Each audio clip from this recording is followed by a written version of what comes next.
Con el profesor Mariano Kruzkevich, profesor de Administración de Carteras de Inversión. Bienvenido, Mariano. Gracias, José. Bueno, quizás sea interesante saber desde tu punto de vista y desde tu experiencia cuáles son aquellas consideraciones que debiera tener algún asesor de inversiones al momento de contactarse con un potencial inversor. Es decir, cuál sería la práctica, de manera muy resumida, de manera sintética, la práctica o el procedimiento que es indudable que cualquier tipo de asesor financiero profesional debiera tener presente en ese contexto. Bueno, es interesante porque la pregunta se da muchas veces en nuestro ámbito, gente del sector y gente incluso ajena al sector. Pero realmente yo diría que el primer paso, el paso clave de arranque en todo el proceso de inversión es tener una charla abierta, franca con la persona a quien uno le va a administrar las inversiones. De esta charla tienen que surgir algunos datos. En particular, lo más importante es identificar un objetivo de riesgo y retorno para trabajar esa inversión. O sea, de alguna manera tratar de definir para qué quiere ganar dinero el señor o la señora y tratar de apuntalar esa decisión con cuál es el riesgo que quiere incurrir alrededor de ese retorno que espera o estima que va a tener al final de la inversión. ¿Son buenos la gente, los clientes, son buenos estimadores de riesgo? Es decir, no, ese es un punto central. Realmente es difícil poder definir con un número exacto, bueno, este es el nivel de riesgo que esta persona quiere. Entonces, ¿qué hacemos? Vamos y buscamos, por ejemplo, alguna encuesta típica de esas que están en la industria, en donde tratamos de ver si la persona tiene mayor o menor aversión al riesgo. Tratamos de entender cómo ha generado la riqueza que está invirtiendo hoy, cuál es la situación de vida que está viviendo, si realmente tiene necesidad de fondos para mantener los estudios de los hijos, por ejemplo, o si está apuntando a capitalizarse para un retiro eventual. Ese tipo de cosas. Incluso llegamos a tratar de evaluar el perfil psicológico de la persona para ver qué tan cómoda se puede sentir con ese nivel de riesgo. O sea, en definitiva, cuando hablamos de riesgo, tratamos de evaluar tanto la capacidad, que es una especie de medida física del patrimonio y demás, en términos de la potencial absorción de pérdidas, como la voluntad que tiene el individuo de incurrir en determinado riesgo. Porque en este tipo de casos a veces nos encontramos con el error tipo 1 o error tipo 2 cuando uno habla con un cliente. Me da la impresión de que el error tipo 1 podría ser invertir y que las cosas salgan mal. Y el error tipo 2 podría ser quedarse afuera de una buena inversión. ¿Hay algún punto que te lleve a pensar que algún error sucede más frecuentemente que el otro o algún sesgo en ese sentido? El de tipo 1 es el más difícil de manejar y el que en realidad debe llevarse con mayor cuidado, sobre todo cuando tenemos gente que no está tan acostumbrada a tratar con activos financieros. En ese caso lo que hacemos es plantear dentro de este programa de inversiones para la persona no solo esos objetivos de riesgo y retorno, sino también plantear pautas de contacto con el inversor, pautas de rebalanceo del portafolio, de información de cómo va la performance del portafolio, ese tipo de cosas.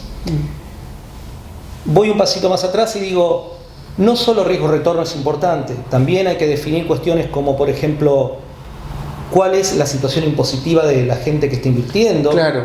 En qué horizonte pretende obtener ese retorno, cuáles son las necesidades de liquidez. Hay mucha gente que invierte y va sacando dinero de su inversión para poder vivir.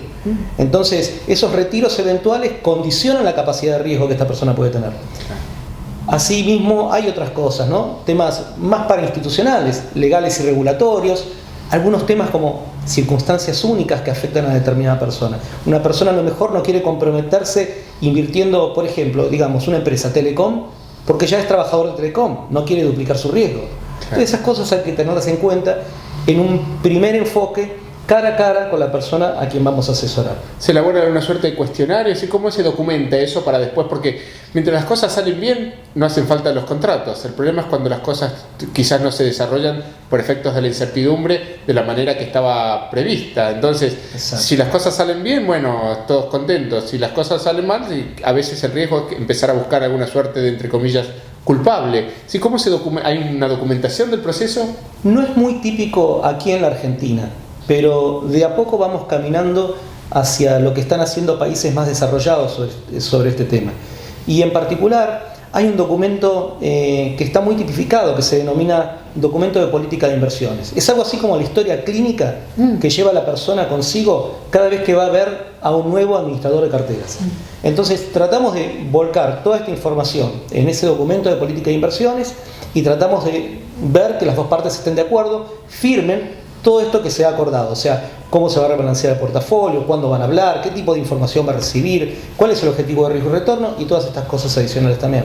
Pero de la otra manera, hace poco hice una encuesta entre los alumnos de un curso de inversores y me expresaban que uno de los puntos que les preocupaba era la confianza, porque en ese sentido un cliente deposita mucha confianza cuando le está cediendo sus ahorros a un profesional que se los administre. ¿Cómo ves desde ese punto de vista? Es decir, ¿existe confianza? ¿Es necesaria la confianza? ¿Cómo se construye la confianza?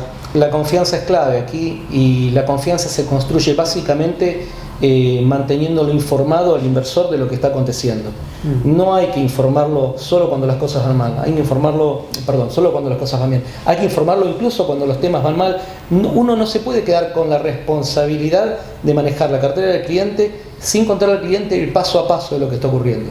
Si no, después nos encontramos cara a cara con él y ¿cómo va mi inversión? Y estamos mal. Claro.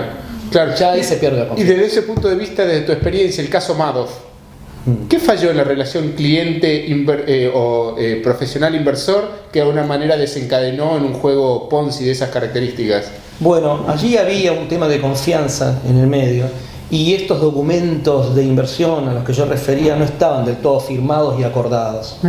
Entonces, la cuestión era, manejamos el dinero en un entorno de tipo familiar, en un entorno cercano, y la manejamos en confianza, pero claro, esa confianza escondía algunas cosas.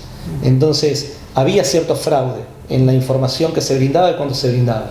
Entonces, claro, cuando todo se descubrió, terminó en una crisis. ¿Y qué debiera haber preguntado el inversor en ese lugar, el cliente, digamos? ¿Qué le debiera haber preguntado? Entiendo que los clientes debieron haber tratado de ir más allá de esta confianza, debieron haber tratado de formalizar esto con asesoramiento externo también, o sea, no solamente quedarse con una auditoría del mismo grupo y demás, debieron haber buscado asesoramiento externo de terceros sobre lo que estaba pasando y haber seguido esa performance contra mercado de una forma mucho más objetiva. Esto era muy en el entorno de lo que se estaba administrando. Entonces, y el punto en ese sentido también el hecho de entender que ganar el 30% de manera sostenida en el tiempo es algo que uno buscaría como deseable, pero claro, es muy difícil, un poco de sentido común también, ¿no? Esas son las señales de alerta que indicaban que había que buscar una auditoría externa, que había que buscar algo diferente, algo más allá de lo que nos decían ellos mismos, que eran los que estaban administrando el portafolio. Bueno, muchísimas gracias, Mariano, muchísimas gracias por tus comentarios. Gracias.